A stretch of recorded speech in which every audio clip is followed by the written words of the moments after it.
I'm Shmelky Diamond, and this is Sorry, Not Sorry. Hey people, welcome to Sorry Not Sorry, episode 3.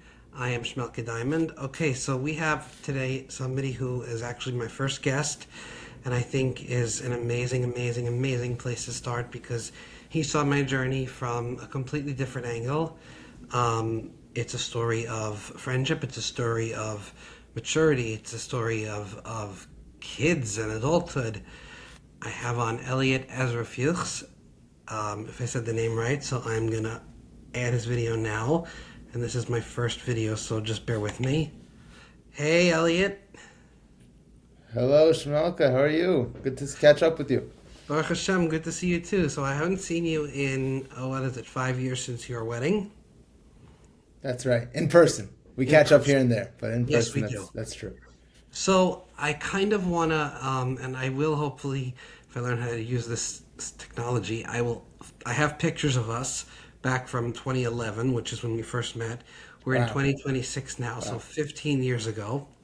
Where do we start? Okay, so let me just introduce you. Elliot is currently a lawyer at a white shoe firm. For those of you who don't know what that means, it's a big deal. It's a really big deal. And he works like 95 hours a week on a good week. So his time is really valuable.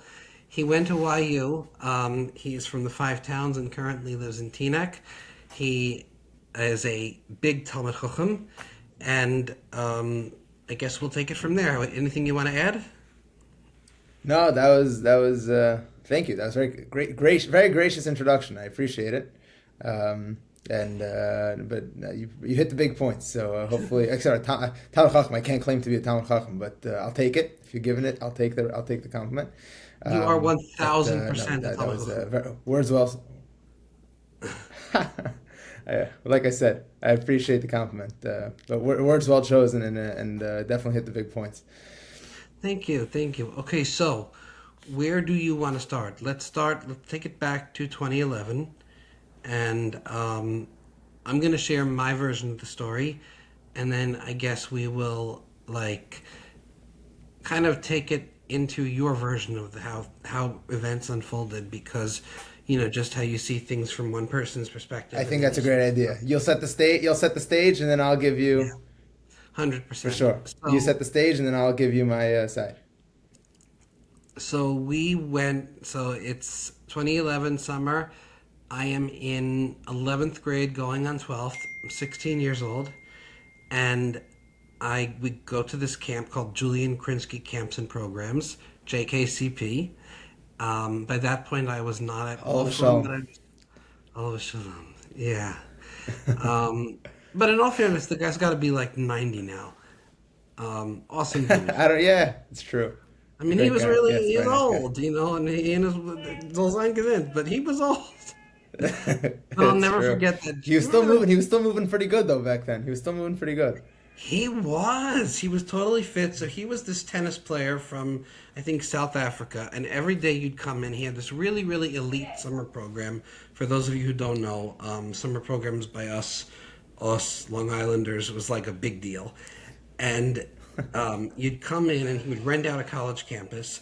And this is kind of something that you did to bolster your resume when you were in high school, when you were going to apply to college, to show that you had done like a program to try to see how college works, dorm life. And of course I did community service to I would say to make myself look good, but in those days I actually had a heart. And I was like, sure, I'll help the kids. Today I'm like, I hate the kids. No, I'm joking. So I just hate the kids because I have them, whatever. Sorry. Definitely keep you tired. Yeah, not espousing Yiddish values on here. So We'll get to the Yiddish values from 2011. So this camp is very kind of elite. You come in every single day, and I remember in the breakfast room there was this giant cardboard cutout of him, and it had to have been to scale. And he's wearing his polo shirt and his Hermes belt, literally 6'3" cutout, and my track was just the regular track, but there's this kind of program adjacent to it. And for guys, I'm trying to make you understand this. Imagine a camp, right? A sleepaway camp, a regular summer camp in the mountains. And then kind of like sharing space next to it, they had a little program called Yesh Shabbat. I guess we'd say Aish, and it was basically geared towards the modern Orthodox kids. It was, it was co-ed. It was, but it was a Shomer Shabbos college program, and I don't think that any of those existed at the time, and I don't think that they do now. I'm not familiar. I wasn't familiar with any others. There was like the typical summer camp, Seneca, Lavi, Morashah, but one on a college campus as opposed to like a camp campus. I was not familiar with any others at the time, and I don't know of any today. Granted, I'm not in the market anymore, but it was a pretty Right. unique. It was a pretty unique program, and it's actually why I was drawn to it. I tried all the traditional modern Orthodox summer camps, and I was bouncing from one to the other. The other, Julian Krinsky, is actually the only camp I ever returned to because it was just a different breed, a different level of quality, and sort of unique. So it worked for me. Yeah, yeah, and I kind of wish that we could find him somewhere wherever he is. He's probably on a yacht in Saint Tropez somewhere. I don't know, but he was really an awesome guy. Probably.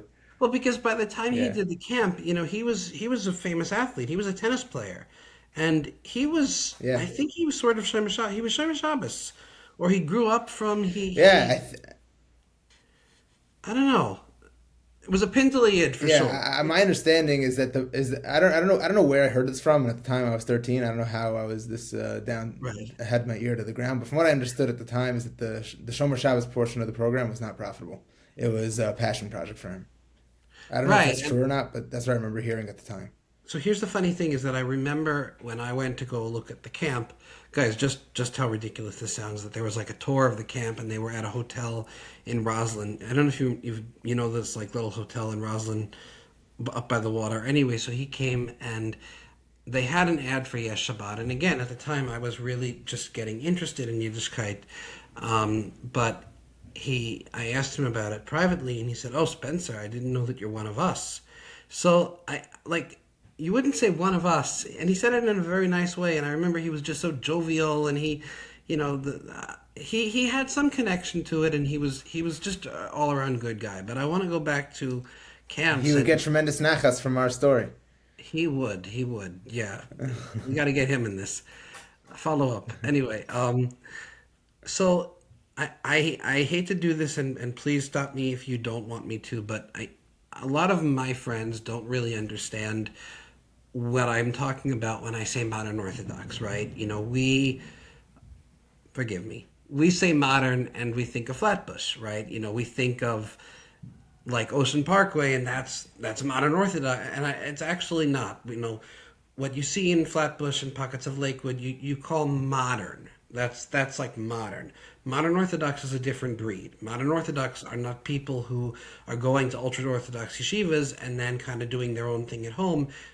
Modern Orthodox is young Israel. It's a lot of Mizrahi, right? It's co-ed yeshivas. By now modern Orthodox moved a little bit more to the right, I think, just from my, seeing my parents in the young Israel movement, but it's not like where you grew up. How did you grow up? I mean, you grew up in a very traditional, in a regular modern Orthodox home, right? Yeah, I grew up, where I lived in the immediate vicinity. There was not yet, today there was not yet a shul. So I walked about 20 minutes, maybe 15, to the young Israel Woodmere. For real? There was like a shtibel. There was like a shtibel, like a house, we called it a house minyan on my block. So it wasn't like I didn't have davening options, but like I think I remember growing up walking 15, probably because I had little legs, it was closer to 20, but today it would probably take me 15 minutes to walk to Young Israel Woodmere. So we did daven at a Young Israel. As I got a little bit older, I entered into high school, the community started migrating towards where my parents lived. Not to suggest that it was, not Jewish, but when I was growing up, but there wasn't necessarily a flagship shul, right exactly where I was. It was a 50-minute walk is not terrible, but it was a walk, and like you said, it was a young Israel. Yeah, I mean, look, when you're from Williamsburg or Borough Park and there's a shul in every corner, or by the way, today in the five towns, if literally a shul in every corner, so 15 minutes is like unheard of. But that's what I remember doing growing up. I would walk even further. Rosh Hashanah Yom Kippur to be by my family Rav, who was a little bit even farther along. But that's I think we described it well. We went to co-ed schools. My home. After, which is like the Beverly Hills of co-ed. I guess you I'm could call it sorry. something like that. But it's in the five towns, so pshuto kamashmo. And look, I mean, we even within that school, within that shul, there's such a wide, and this is why answering the question of what is modern orthodoxy is a challenging one. Within one movement, you have so many variables. Personally, I grew up Shomer Shabbos. I grew up Shomer Kashrus, but certainly had friends who were not. Yet they were going to a school that at least on paper was a Shomer Shabbos and Shomer Kashrus school. So it's an interesting movement in the sense that there's a really wide variety. I today I would consider myself more observant than I was then, but today I would still That's identify what I as a wanted modern to bring Orthodox up. because I'm secularly educated. I have a secular job. I spend most of my day in a corporate boardroom, as you described. So that's the modern, but then there's Orthodox. I have a chavrusa in the morning. I try and daven 3 times a day. So right. But my wife covers her hair, and when I grew up, a lot of people who I went to school with, their mothers were not, and my mother was. So it's a pretty broad Your mom wore a spectrum when you're shaitel? trying to Sorry, I describe. have to just stop you. Your mom wore a shaitel? Yeah, I growing up. didn't know. Yeah. Okay. I'm sorry. I didn't know that. No, Okay, it's cool. okay. Well, you kind of That's ruined okay. the story now a little bit because I was gonna say you went like way, way, way up, and and I'm joking. I'm joking, but Yeah, that was actually so. Guys, let me just say because he's very, very humble. Young Israel of Woodmere is, I think, the largest Young Israel in North America. So he's not that's talking. how it was advertised when I was growing up. Yeah. Yeah, He's not talking about a yeah. shul. He's not talking about like a little bismerish. He's talking about a shul that has like 1,100 families. Um, Hmm. I so if you're, I'm thinking out loud. After in those days, there probably weren't a lot of mothers who covered their hair. Well, That's correct. wow. And today, so Elliot, just to show we you, were we were a little unique in that sense. Again, I don't want to say we were yichidim. We weren't the only ones, but I would say of the Hafter ilk, we grew up a little bit more to the right than most of my friends. right, right. And today you have since, you are not in the mold of what I'd call young Israel, but that's up to you. Um, No, I think that's a fair assessment. yeah, It's funny. I'm probably I grew up with two brothers, so there's 3 boys in the house. I'm probably the only one of the 3 brothers who still would identify as a member of the modern Orthodox community. One of my brothers is in Kolo and Lakewood. Another one would probably identify as a member of the yeshivish community. I haven't asked him, but I would guess. So I'm probably the last one who would still identify as modern Orthodox, but certainly our entire family as a unit, much I think like yours, has migrated towards the right, and that would include me. For example, when I was in Hefter, I don't think I was probably more likely on a path towards secular college than I was towards Yeshiva University. In really. fact, I was enrolled in Baruch. I was enrolled in Baruch College, and then when I went there at Yisrael to learn for a year, that's when I switched to Yeshiva University. So that's a migration, right? And then obviously you spend 4 years in a again, this is maybe a controversial statement, but it's not controversial to me, in a yeshiva environment at Yeshiva University, and then you continue to go to the right? So certainly, What can I ask you? Why is that? Why is that? Without diverging, because I really want to get to our story. Well, why is that a controversial statement? My listeners, my friends here, have no concept of what modern Orthodox is. We need to. And I'm going to say something, and I mean controversy for me. I'm like a magnet. Like I think all the weight that I've gained, it's just controversy in there. This pack of controversy I carry around. Um, I have so much more respect for the modern Orthodox community than I do for some of the other communities because of the honesty of it. Right? I go to the Young Israel of Great Neck where my parents daven. Sorry about that. My phone. I mean, whoever calls me now, like chutzpah. Um, it's true. there's no lie, right? In other words, there's no pretending. Either you cover your hair, you don't. Look, whatever happens is between you and Hashem. but you're not out there masquerading as this like yeshivish or this koilok family and then, eating every hechsher under the sun. And I have so much more respect for people who are just able to kind of look it in the face and say, okay, this is what I am, take me or leave me, than people who can't answer questions and people who, play games, for lack of a better word, or even worse, lie to themselves. I heard once, I don't know if you know Diana Enriquez, the writer. She covered the Madoff story a lot in New York Times. And she opens her book, The Wizard of Lies. The most dangerous lies we can tell are the ones we tell ourselves, right? And I think that is something living in Brooklyn in close proximity to the place Flatbush for 6 years. I might say that. But again, that's just me, and a lot of people disagree, and we won't go into that. Look, to answer your question, the reason it's controversial is only, and I don't think it's controversial. To me, Yeshiva University is a world-class institution with world-class Talmidei Chachamim, Rosh Yeshiva, who are of the highest caliber, and Limud Torah, Hashkafa, and all the rest of it. But there are some people who would say, but you have people on the campus who are totally kofar al-iker, which is 100% true. And Yeshiva opens their doors to who are totally not observant or sometimes anti-observant. So it's funny because I wanted very badly to go to YU, and I honestly thought the door was shut to me because I hadn't. Yeah, I don't think that's true.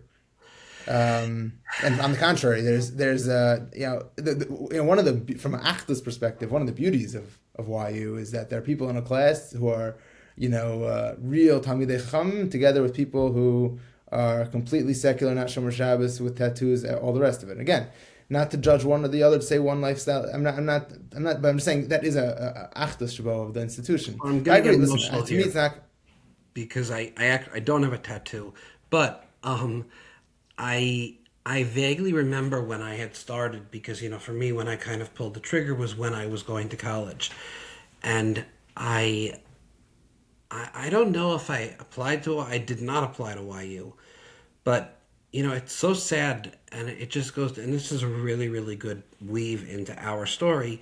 How,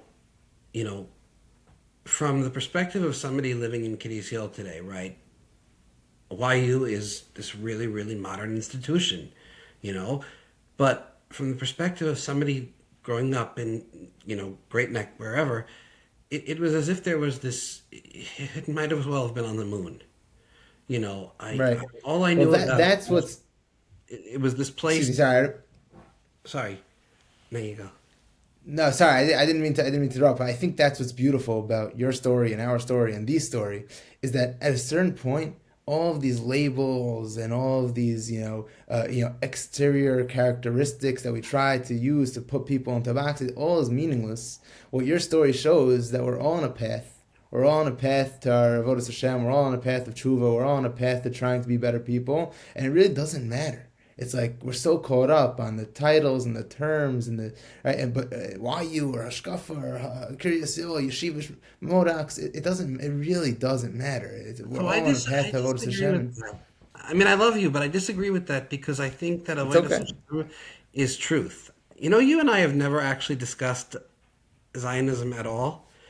And we're not going to do that today, but it's amazing how that never intersected in our story. But you know what? Why would it have? Because again, these things to me were literally like in a foreign world. We had a young Israel, the young Israel in Hyde Park, where I wound up becoming, religious, and that kind of led my family to.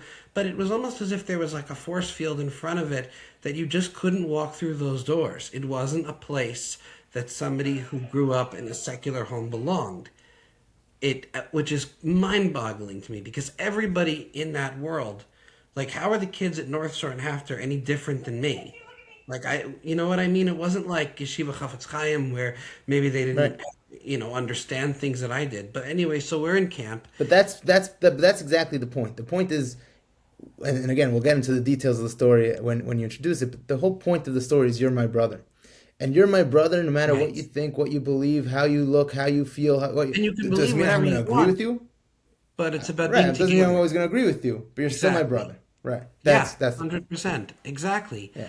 And the true Ahavas Yisroel. So I'm 16, and if I get emotional and like cry in the middle of this, please don't mind. It's a I'm gonna be crying with you, so there's no reason thank to you. apologize. So I'm 16, and I'm doing this little community service thing, and the summer camp, and it's like all of these kids from around the world, and very very hoity-toity. Actually, I didn't know if you know this, but Boris Yeltsin's granddaughter was Boris Yeltsin was the last president of the Soviet Union. His granddaughter was there with us. She wasn't in Yesh Shabbat, obviously, but Nah, yeah, she was in the regular no, program. no, I wasn't aware. And also, I don't remember so much community service. I remember a lot of basketball, You but didn't do the maybe also. community service track. You were the Modoc's kids were on their own thing. They had a totally different setup than we did, but I did community service, Okay, and we had kids from lovely. So we Spain. were the anti-chesed program. I think enjoying summer and enjoying it as a kid is better to do than to run around and help, plant flowers or whatever in Eastern Philly. I don't know. I don't care. But you were with people from around the world. I remember I had friends from Spain and Switzerland, and we were all in these dorm rooms, and it was just an experience to behold. And so one Friday night, I had always kind of seen you guys from a distance. I wander on over your to Yesh Shabbat. You were on the campus, I think, but in another building. Totally, again that brick wall, right? You just this bridge that you're terrified to cross. And so I come in, and I wanted to know when we daven, and we start davening. I don't remember how we actually met, but I remember that we were hanging out by the davening, and it was the very first time that I really looked at the Siddur and analyzed it in detail. And Kabbalah Shabbos was something that, that Una B'Koyach, right before we start L'Chadoidi, I'll never forget this, the translation is, and guard me like the apple of the eye, right? And I guess for me, the eye is something that's so important, right? Like your eyes see everything. And I had a very profound belief in God at that time, and always actually. I never really understood atheism. I never really was interested in it. But the idea that no matter where I was, God was with me, at the apple of my eye, struck a chord in me. And so I remember we started talking there, and I guess you showed me the prayers and what to do, because I sure didn't know. And then we had this really nice Shabbos meal, and I remember Julian came up, and he got on a chair, and he made like silly jokes, and there was this rabbi. Oh gosh, if I could remember the rabbi and his son. Okay, I don't. Was it? I don't know his last name. Was his name Rabbi Oded? Maybe that sounds familiar What? to me. Oded was his first name. Oded. I don't remember his last It name. could Maybe have that his been. last name was Oded. I just I think remember his Rabbi last name Oded. might have That's all I been. remember. I think Rabbi Eli. I don't know. I'm too old. Long Um, time.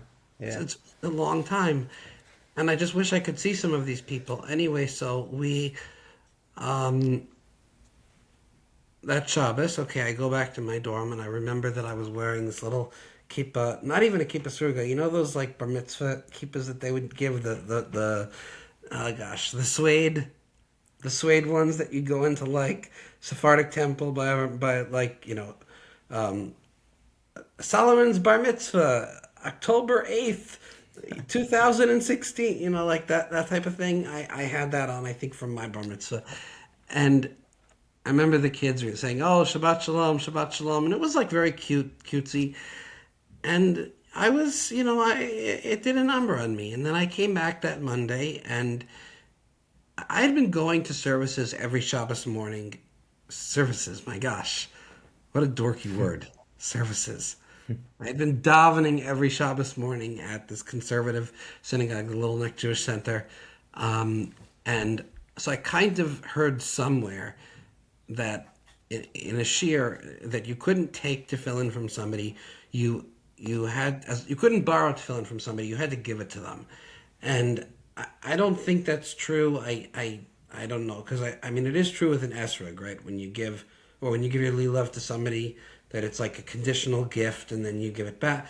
But anyway, I took it very literally. So like if you didn't have tefillin, you couldn't daven with tefillin. And I didn't have tefillin, obviously. So I came in Monday and you had your tefillin. And again, kids, just so we go back, I'm 16. I'm like literally 120 pounds less than I am now. And he's 13. He had his bar mitzvah like, what, 3 or 4 months before this. I mean, he is a 13-year-old bucher. He's literally just called a bucher now, okay? I've got pictures. He's wearing his baseball cap turned to the side. I'm sorry, I'm going to embarrass you. But No, please. I'd love to see it. Yeah. You're going to see half of me. Half of what I am today. Me too, by the way. So Not we're at both in that the same boat level. in that respect too. Yeah. Listen, everything I do extreme. Like, Hasidus, I go extreme. So I gain weight, it also has to be extreme. But anyhow, so I remember you said to me, you said, here, you can take my tefillin. And I was like, no, I can't. It's not allowed. And you have to give it to me. And I was like, he's going to, like, what if I don't know, what if I break it or something? And you were like, so I remember you saying, it's a beautiful thing. We're all brothers. Here, take it, use it.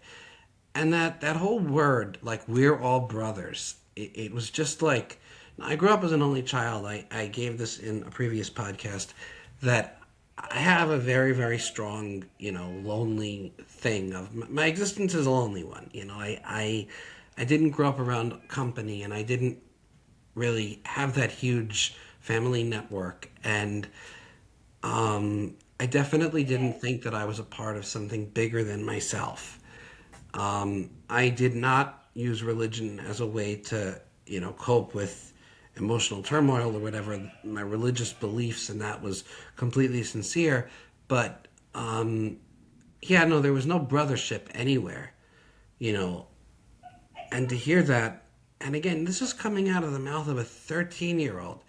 I don't know if I would have the vocabulary or the strength to say that today at 31 to somebody. I think maybe I'd say, oh, you're cute. You know what I mean? Like, look at you, you want my tefillin, how sweet. That it came from your mouth. Again, not somebody who grew up in Kiev, right? Your parents are not shluchim, like my amazing Lubavitcher friends, who if I'd also like to get on here. You were just a kid. You were playing basketball. And yet you had the know-how, the Ahavas Yisroel, to say we're all brothers. And that really hit me.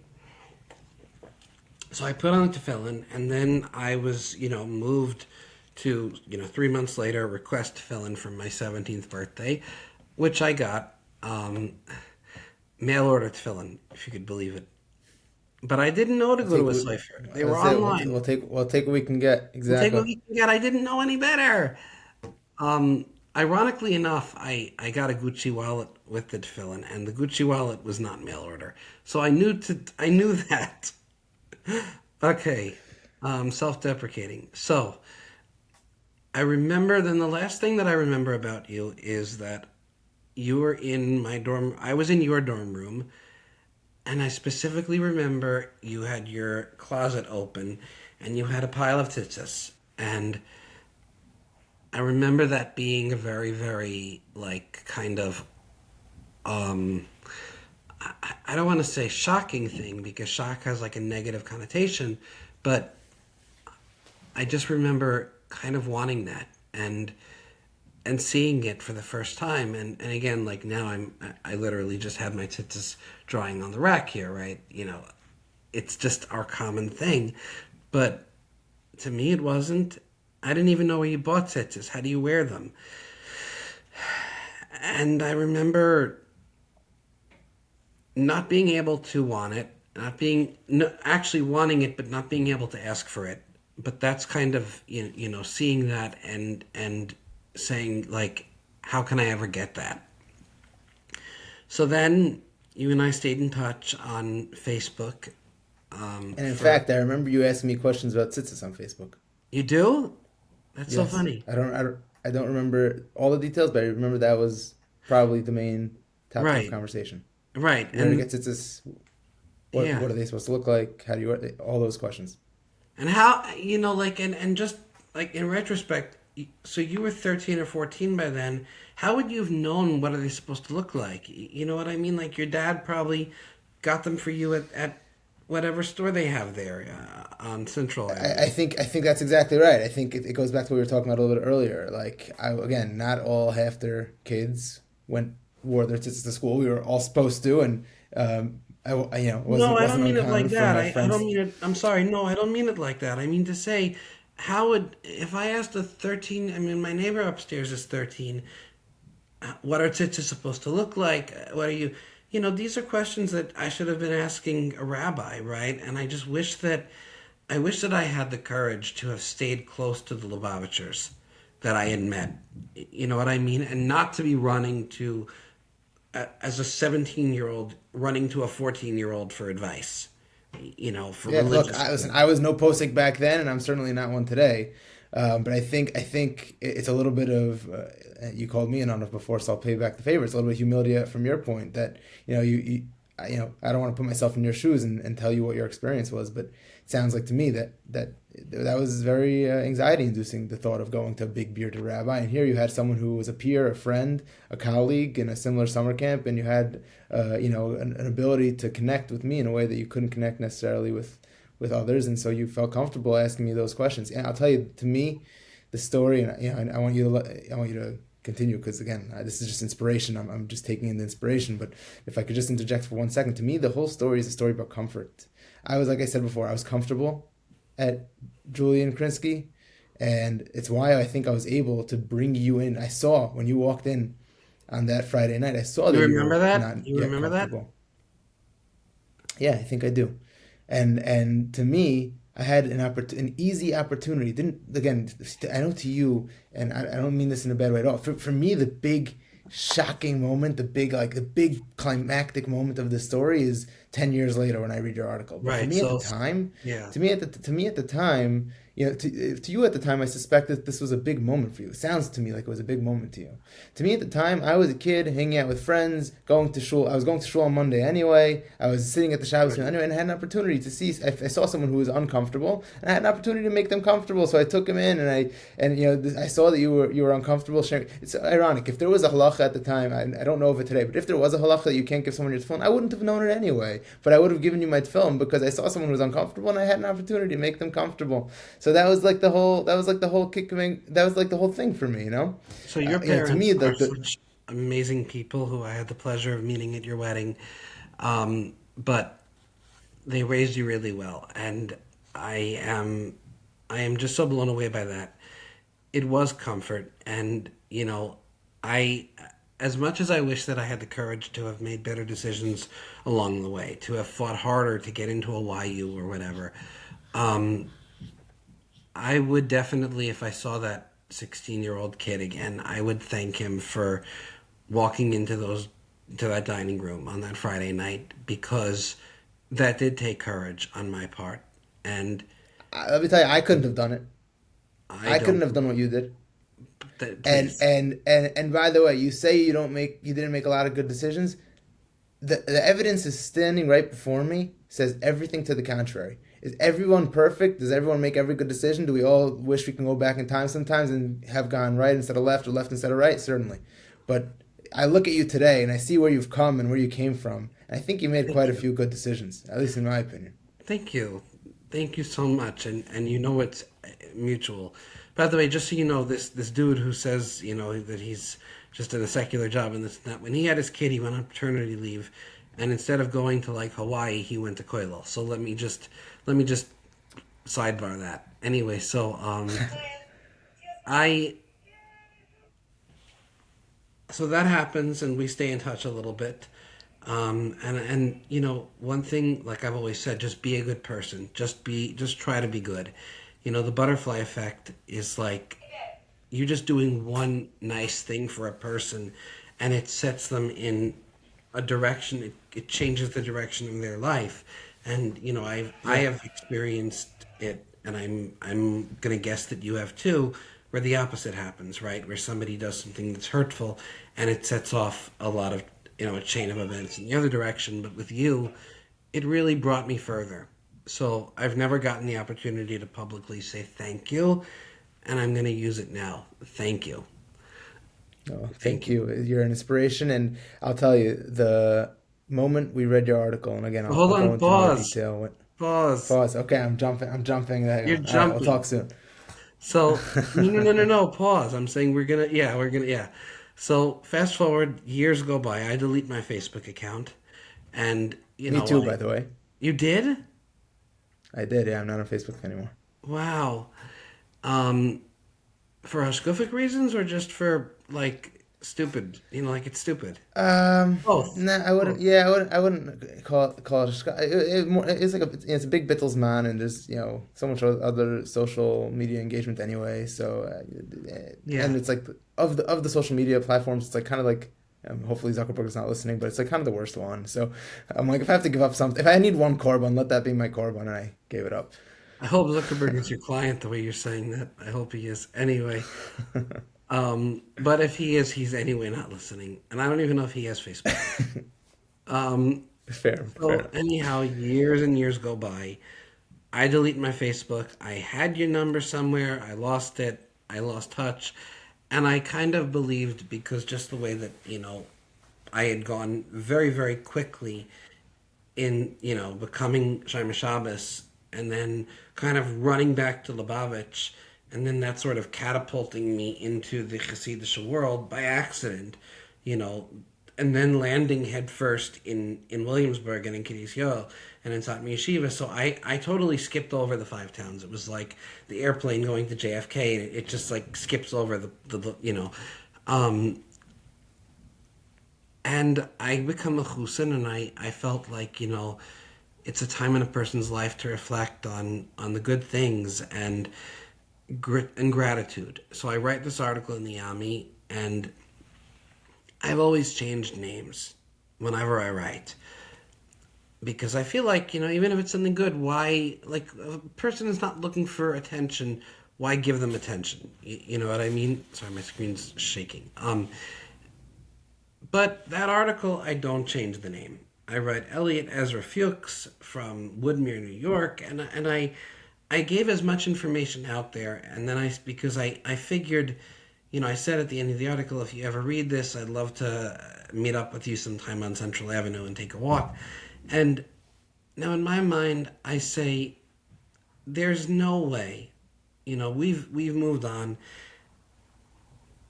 Hafter kid from Woodmere is not going to read the Ami, even though the Ami is officially like not allowed in Monroe, and you can only buy it outside of the state. None of the groceries here are allowed to sell it. But it's something that, like, why would somebody in the five towns at a Young Israel, like in Great Neck, I don't think they sell it anywhere. There's no appetite for it. If you're reading other stuff, like if like ha ha ha, who's gonna find it? And one day I opened my email, my inbox, and there's an email from you, and it's this really beautiful email, and I never ever ever expected you to get back to me. I truly thought you could have lived in South Africa for all I knew. So why don't you take it from here and share your side of the story? Yeah, absolutely. So, like I said, like I think for you, maybe the big moment was back in 2011. For me, reading that article 10 years later, after this was just another summer camp experience for me.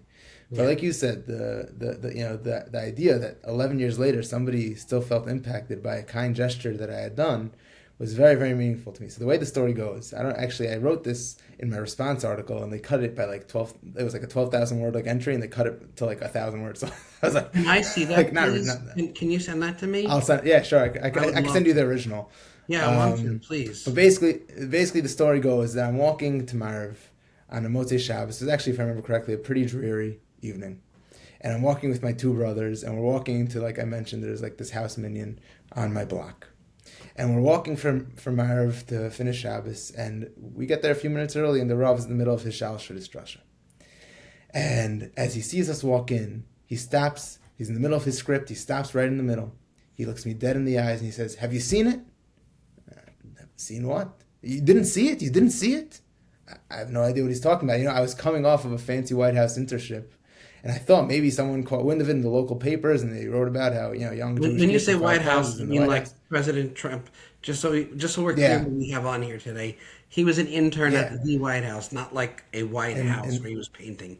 yeah, yeah, the White House in Washington D.C. And I thought maybe that's someone caught wind of it and they wanted to write a nice little article, but you didn't see it. That the Rav keeps going on. At this point, you have again, it's not the biggest shul, but you have 50 people staring at me, and he starts reading, looking for my brother.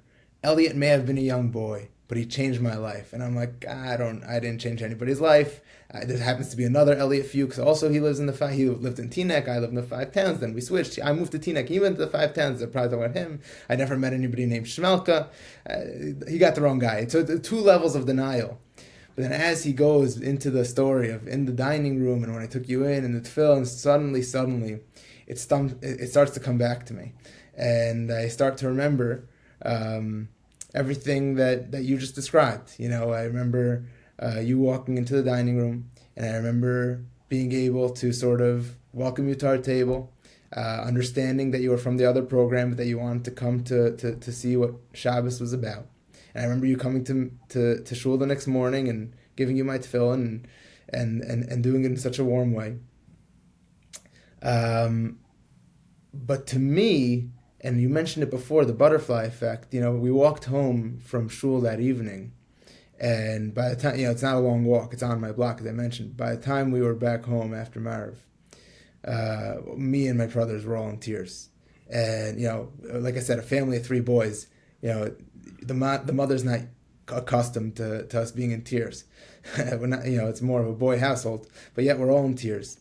And my brother keeps on saying over and over and over the Maimer Chazal. He said it well. I'll probably butcher it, but he said, "Mishmekayim nefesh achas Yisroel meila alav akasav ki'ilu kayim olam malay." I think it is right that somebody who holds up one nefesh in Klal Yisrael, one soul of a Jewish person, it's like he's holding up the entire world. And I just remember my brother saying it in almost in disbelief, over and over and over again. The entire family, my sisters-in-law, my brothers, my parents, myself certainly, in tears as he continued to say that over and over and over again. And my other brother pointing out that I will have a chalik, and not to make it about me, but that one action that I did almost by accident as a 13-year-old boy had a butterfly effect, that not only you started to wear tefillin, not only that you got interested in tzitzis, or that you decided to put on a yarmulke, but now l'dorei doros, l'netzach netzachim, for all of eternity in your family and in your life and in your history, that one action could have such an effect and could have such a. And to me, it was just an inspiration for me that it made me really think contemplatively about, am I still that 13-year-old boy? Would I still have the same warmth? Would I still have the same heart? And if yes, that's great. How do I continue to improve? And if not, where have I gone wrong? And to me, it's just, I don't know the answer to that question. It's impossible to know. But every time I think about you, and I do, as you know, I think about you often and try and reach out for you. I'm Tovim, and every time I think about you, every single morning, and you're not going to believe this, but Ada Yom Hazeh, every single morning when I wrap my tefillin, I wrap them a little bit tighter with a little bit extra kavana, thinking these are magical tefillin. These are tefillin that have accomplished something. And I try to use it. I try and use the Maisa, I try and use the tefillin, I try and use the inspiration to continue to improve, to be better, to try and continue to be good to people, to try and be warm to people. Because you just never know. You just never know when 10 years later you're going to walk into shul and someone's going to say, "Did you see it? Did you see it?" And like you said, you want them to say, after the "Did you see it?" you want them to show an article that shows the good things, not that shows bad things. And that's Right. really, Can you imagine if I wrote, this Elliot Fuchs, he ruined my life, that he ruined my life and I wound up in jail and, he destroyed me. Right. That would be awful. No, I'm sorry. I had, because Right. this is so emotional, I just had to take something because it is. And, it kind of reminds me of, Chabad, that I was at Chabad of Great Neck this year on Tisha B'Av. I usually go to my parents' Tisha B'Av because I'm not sure. I've had some health fun in the last 5 or so years, 3 years. So it's easier for me to just kind of be there and have more family around during a fast day. for And it sure. fell on a Motzei Shabbos, and I was at Chabad of Great Neck, and this really Persian oilam, Rabbi Gazinski, who was my original shliach, and he has this huge, huge place in my heart, and I was just crying so much during Kinnis because I was thinking, like, you've got these. I just couldn't help on the one hand almost want to laugh and think, okay, I'm standing, because I came in late, of course. I'm standing by the mechitza. I rushed through the mechitza. All of these Persians are looking at this one stuff hit, just crying hysterically, like they must think he's from the psych ward. But I was thinking, like, where would I be if not for you? And I know that God, there's a God, right? And it's really everything is Hashem's credit.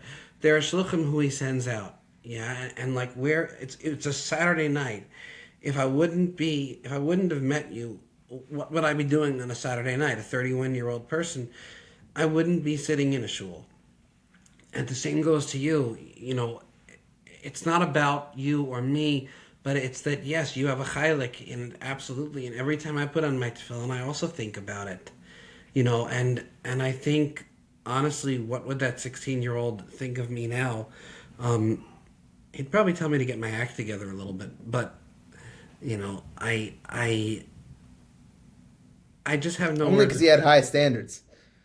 What? But I think I said only if he's telling you to get your act together, it's only because he has high standards for himself. But because again, I mean, you walked in, and again, to me, this is the godless of the story. To have the courage, to have the fortitude to walk into a group of kids that you didn't know them, they were a little bit younger than you, and to have the courage, and you were religiously not equipped to participate in what we were doing. You didn't know the tefillos on Friday night. You didn't have the tefillin you had the courage to show up. So and here you are now you don't need that courage because now you understand what we're doing. You're a participant in what we're in what we're participating in, and so that courage is no longer necessary, which is what's unbelievable about it. And I wanted to, so you send me this email, and I just didn't even have, I don't remember if I responded quickly or not because it was wildly difficult to compose myself to give a response. Like, this is such an out-of-body experience, of it's enough Dayani, that this should happen, right? But then that you should somehow get your hands on it, and like you're sending me an email so many years later. How did you even remember? So I invite you to my wedding. You come, and I Yeah. By the way, can I sorry before we get to the weddings, because the weddings is a crucial point. But can I just say one thing on what you just said? Sure. At the time, I also was like totally emotionally overwhelmed. And I remember again that evening, that Motzei Shabbos, my brother was like, "Hey, Rabbi Yoel Gold on the phone. We got to get this." And he was like ready to like produce a movie, and like we were gonna. Maybe I should have taken him up on it, but Don't at produce the the time, movie. I was just like, You're gonna owe me royalties. yeah, exactly. Produce, no, please. You're not selling my story. Yeah. But And like, you're a and lawyer, like he I'll wants to like sue get, you. yeah, fair enough.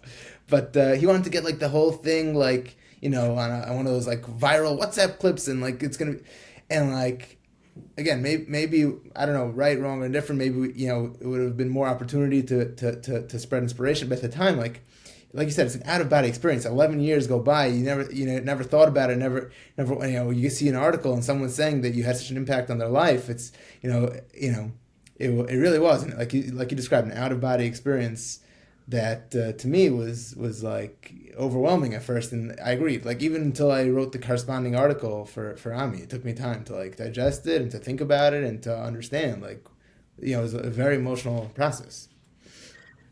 Your Sure. parents must have been also very emotionally overwhelmed because Oh my as a gosh. father now, Sure. if I found out that my kid did something like that, I wouldn't be, I would be proud beyond words. I mean, this is nachas that you just don't. This just doesn't happen every day. It should, but it doesn't. Yeah. And so, You brought us to tears, the entire family, that's for certain. But that's what's unbelievable about the story also, is that what I did was not Yotzim min haklal in any way, shape, or form, right? Like, it's exactly what we would all tell our children to do in the exact same situation, without exception, right? We would all tell our children, be nice, be warm, be welcoming, share what you have, right? Sharing. It's like I'm trying to teach my 2-year-old how to share, right? Like, and that, right? But even those tiny little acts can have that are not chidushim, right? That are not yotzim min haklal, can have such an impact. There's a medrash, a fabulous medrash that says, if Reuven had known that stepping up to save his brothers would have been recorded in the Torah, he would have put a bigger effort. And if had Boaz known that being nice to Rus would have been recorded in the Megillah, he would have made a bigger effort. And the point of the medrash is those were not, Maisa Nisim. They were not, the Kriyas Yamsuf that they would have been recorded, everyone would have remembered, everyone would have been talking about it. They were just those little things that made a big difference. And you see that, and the Medrash continues and says, okay, so who's writing down our little shtiklach? So it says Eliyahu Navi and Mashiach are going to come with a book of little shtiklach, not Ma'aseh Nisim, not 10 Makos, not Kriyas Yamsuf, but little shtiklach that people did that made a big difference. And again, it's a musar for all of us to just try and do those little things that can make a big difference, because you just never know. And you remind me of that every day. Thank you, as do you from the other end of it. And it's funny because I had a family friend who my mother knew, who was also modern Orthodox and used to take me to shul. And I asked them, after we had lost touch for so many years, I said, I owe so much of who I am to you from your guidance and your words. How can I ever, how can I say thank you? How can I repay you?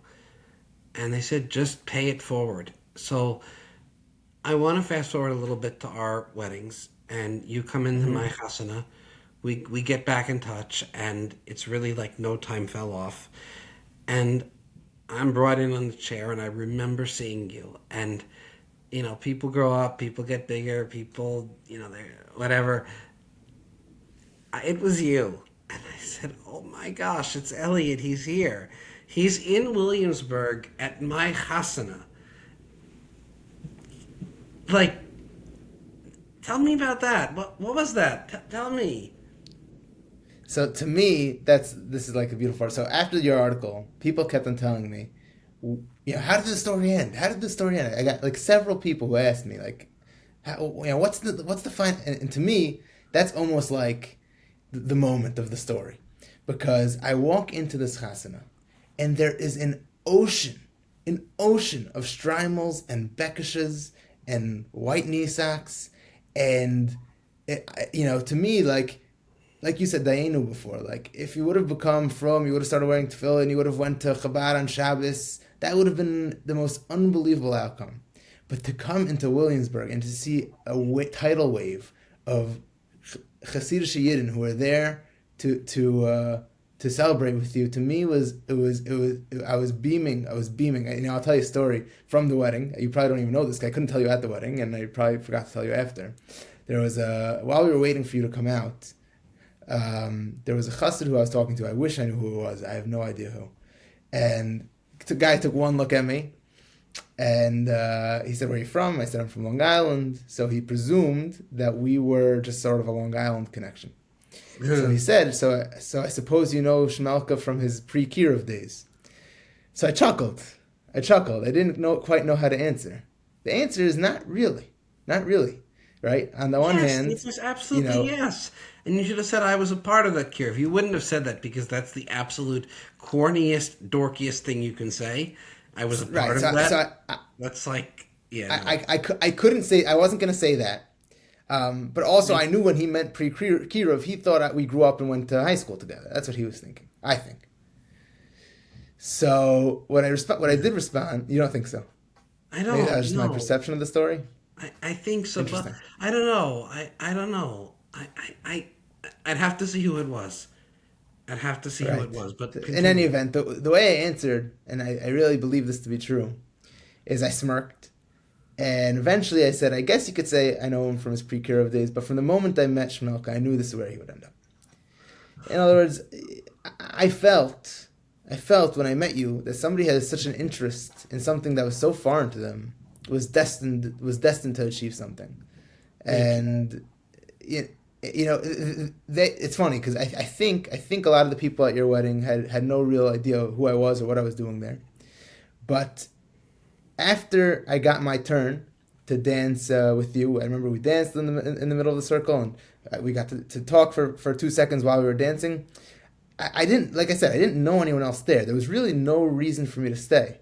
And you probably don't even know that I did, but I did. I stayed for another dance, even beyond the dance that I had to. I didn't know a soul, but just to dance at your wedding in this setting with these people in this moment was to me such a moment of pride. Maybe too much pride. I shouldn't take so much credit. But it was a moment of pride. It was a moment of nachas. It was a moment of achievement, and it was a moment. Most of all, I keep on saying the word over and over again. A moment of inspiration, and I didn't want to leave. I didn't want to leave, so I stayed. And I danced, and until eventually I said, okay, I'd come.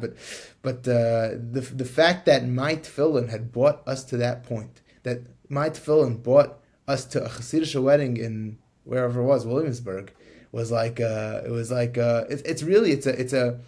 a Mashiach moment. You know, like we always say that Mashiach's going to come and everything is going to be Megala, all the questions are going to be answered and like here I was really able to see 10, 12 years into the future from that moment of sharing the tefillin on that one day to the article to the wedding. It was like really an ability to see into the future and all the steps. I never knew behind my back what was happening, but to see the beginning and to see sort of what I call the end, even though it's far from the end, right? But to see what you might call the end of the story, right? You might call the end of the story like it's like, wow, okay, all those things that I didn't have an answer to, all those things that I didn't know were happening, it brought me to this point, it brought us to that point, and I didn't want to leave, so I stayed and I danced.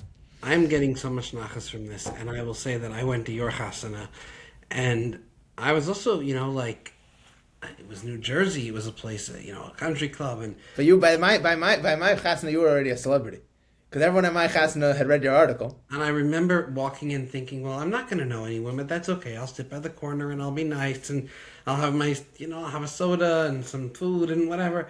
But I remember walking in, and literally it was like. Oh, it was like being in Williamsburg if that ever would have walked into a chasana. And I'm not saying that to sound ostentatious, but that's what it was. And thank you for that. It was really, really not, not necessary.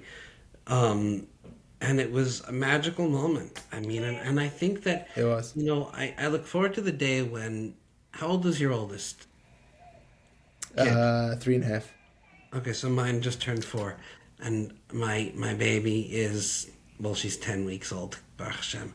But I really look forward to the day when, we tell our kids this story. I have pictures, and the Ami did have pictures of the both of us. I have to get those pictures. I am so proud of you.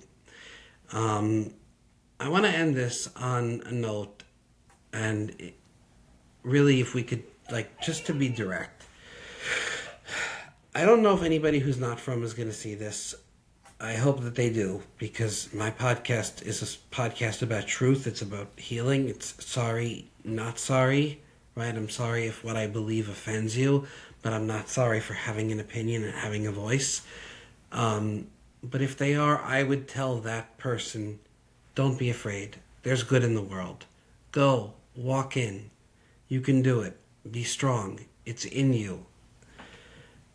If you would tell anything to my audience, to my Monroe, my Williamsburg, Borough Park, everybody, Lakewood, what would you tell them?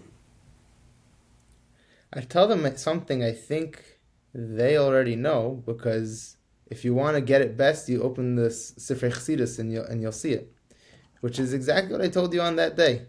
We're all brothers, and we're still brothers. And we'll always be brothers. Mean? And what advice would you impart in them? To me, it means that you could think and live a certain way, which is very different than the way I think and live, which is also very different than the third guy thinks and lives. But ultimately, we all have, and like you said, sorry, not sorry. There's truth, and we have to stand for truth. And earlier I mentioned controversies at Yeshiva University, and those are contrary to Torah truth, and we have to stand up against that. I'm not suggesting that we allow into the machane things that are asur or things that are contrary to Torah, but within the realm of, let's just call it orthodoxy for lack of a better word, there's a lot of different paths to Har Sinai. There's a lot of different kochos that different communities bring to the table. And, it really doesn't, to me, it doesn't matter if, just to use an example that you brought up before, it doesn't matter to me if somebody thinks differently about the state of Israel, because when I see Satmar in the hospital filling up the Bikur Cholim, I could say these people are tzaddikim gamurim. Okay, so we have an ideological disagreement. Okay, Baruch Hashem. You know who else had disagreements? Beis Hillel and Beis Shammai, Rav and Abai. They disagreed on things. We all disagree on things. It's part of the nature of Judaism, right? It has to be elu ve'elu divrei Elokim Chaim, no doubt about it. But we all are going to disagree. As long as the goal, as long as the objective is closeness to the Torah, closeness to Yadus, closeness to Kadosh Baruch Hu, so then we're all brothers here. And you're going to have your strengths, and I'm going to have my strengths. You're going to have your weaknesses, I'm going to have my weaknesses. But the ability for two boys from different backgrounds and who ultimately ended up in quite different places to be able to stay looking for my brother and still my brother. That's the lesson I hope people take away from this, and that's the lesson that like you said, if there are people from Kiryas Ol listening who are more Chassidish, that and again, I know your community is already good at this, but continue to take people in from, and to welcome them into the Machane, and to people who are not from, who might be listening to this, like you said, I couldn't agree more. There's people on the other side, and you might be so intimidating, and they're going to make fun of me, and I don't know anything, and how can I identify with them? Trust me when I tell you that there's only a welcoming, warm hand and maybe a delicious piece of kugel waiting for you if you take that first step. So can I take your words and just dumb them down a little bit, please? Do whatever you'd like. So I'm not going to go into the divertoida like you did, but I think your takeaway from this is give people a chance. Give that person a chance. Give them the chance that they deserve, and give them the opportunity,